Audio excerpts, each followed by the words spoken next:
Hello there, I'm Pat. Welcome to Passion of the Geeks Unplugged. You heard Greg's chiptune intro. It's retro gaming time. And today I want to continue my game follow-up series. 2 episodes ago, in number 60, we talked about Frank Herbert's Dune with a heavy focus on the new movie by Villeneuve.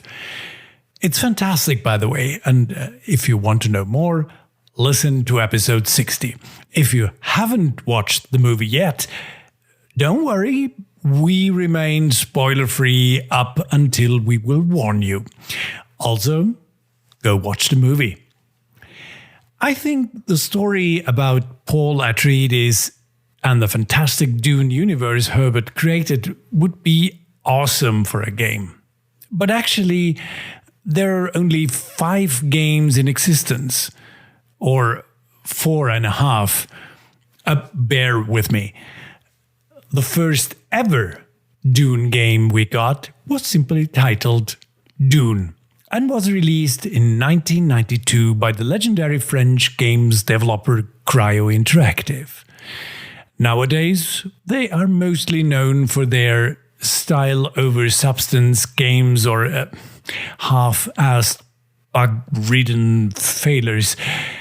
But their early games were, though sometimes strange, bordering on surreal, quite interesting pieces of art. French art, yes, but still very interesting. Dune is one of these very interesting art pieces. For one, it looks fantastic. I mean, it's 320 to 200 pixel art with 256 colors in the DOS version, the Amiga version only using 32. But it captures the style of Dune perfectly with its mix of Lynch movie aesthetics and pretty close to the book visuals. And it has fantastic music. But I already gushed about that back in episode 26. When it comes to gameplay, there is also an interesting mix here between a point-and-click adventure and a strategy game. During the adventure part, you basically follow the story of Paul becoming the Kwisatz Haderach, but not too close to the book. The player can, in fact, fare much better than book Paul. The adventure part is a bit limited, though, as there are, for example, no inventory puzzles. It plays much closer to what we would describe today as a walking simulator. The strategy part, however, is fairly complex, even though it is somewhat cumbersome to play. Within this strategy part, you even have the option of turning Arrakis, or at least parts of it, into a green oasis. With the downside, of course, that there won't be any spice that you can harvest in green zones. And the Emperor demands more and more spice. In the same year of 1992, there was, through some licensing shenanigans, a second Dune game, Dune 2, The Battle for Arrakis, by Westwood.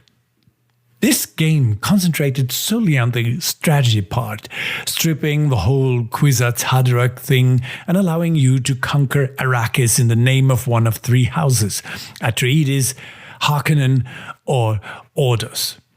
And as far as I know, the Orders are not part of the canonical Dune universe and were only mentioned in the Dune Encyclopedia before being made a third challenger for supremacy of Arrakis in this game. Dune 2 turned out to be a very important entry in gaming history. It is often called the first real-time strategy game, but of course, that's not true. There have been RTS games before, and I'm not just talking about the famous Herzog 2 for the Sega Mega Drive. By the way, speaking of Mega Drive, Dune 2 has an excellent port for Sega's 16-bit console. Anyway, Dune 2 is not the first, no, but it provided a blueprint for RTS games that worked very, very well and was first cloned, for example, into Blizzard's Warcraft, and then refined into what we know as the RTS genre today. And I mean, 2 words, Command and Conquer. Yeah, Westwood was on a roll. The Command and Conquer series, which spawned from Dune 2, got a sort of spin-off called Red Alert. And from that, it was back to Dune. Because in 1998 came Dune 2000, which was basically a remake of Dune 2. Again, the same 3 houses battled for Arrakis in mostly the same missions. But this time, they went all in with Lynch's style of his 1984 movie, with great pre-rendered cutscenes and pretty cool live-action scenes. You know, John Rhys-Davies plays your Atreides Mentat, and his performance alone makes it worth the fight for House Atreides. This is basically the half game I mentioned earlier. Or actually, Dune 2 would be the half one. Because, let me explain, you know, except for the pixel art of Dune 2, and I mean, Westwood had some excellent pixel artists back then. But except for that, there is actually no reason to play that one instead of Dune 2000. Because Dune 2000 has more missions, an enhanced storyline, better controls, and is just superior in every other way. And you can easily play it by using OpenRA, an open source Red Alert engine. So the original Dune 2 is kind of obsolete. Sorry about that.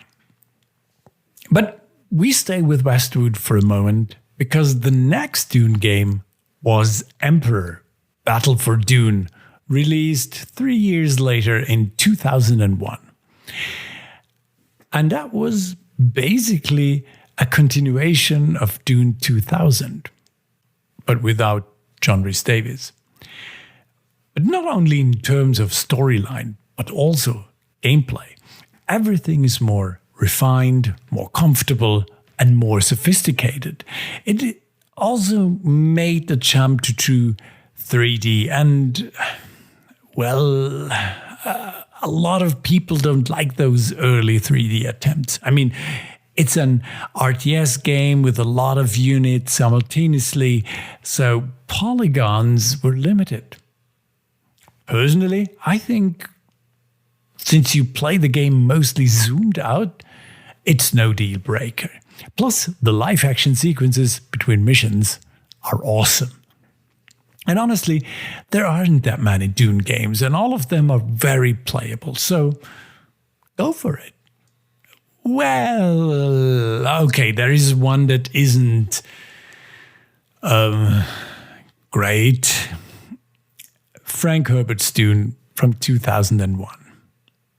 And with that, we are back to the beginning, as this is the second Dune game by Cryo. This time, however, they use the style of the 2000 miniseries, which I am personally not a big fan of. Greg and I briefly discussed that in episode 60. The idea of the game is cool, though. It's an action-adventure which takes place during the 2-year gap of the first book, when Paul earns the Fremen's trust. And it feels very book accurate. But it's, well, the game's not good. It's tedious and very unfinished. Not just because of bugs. I mean, the whole mission design. It feels unpolished, not even like an uncut diamond, more like a lump of coal. And it was not a success. And so they forgot Cryo's next Dune game that would have been a massively online real-time strategy game called Dune Generations. So, that's all there is when you want an interactive Dune incarnation. Well, almost. There's also a complete conversion mod for Civilization 4, I think, if I remember correctly. But for now, these are all the Dune games that I wanted to talk about in this episode. Let me know if I missed something, or if you have played any of those I've talked about today. But this is it for this week. If you like this episode of Passion of the Geeks, let us know. Also, if you don't, I would be happy to hear from you. We're on all major podcasting services and on www.passionofthegeeks.com and on YouTube. You can send questions and suggestions to passionofthegeeks@gmail.com, and you can find us on Twitter @PassionOTGeeks. And if you want to contact me personally, you can find me on Twitter @Pat9496. So, thank you a lot for listening, and take care.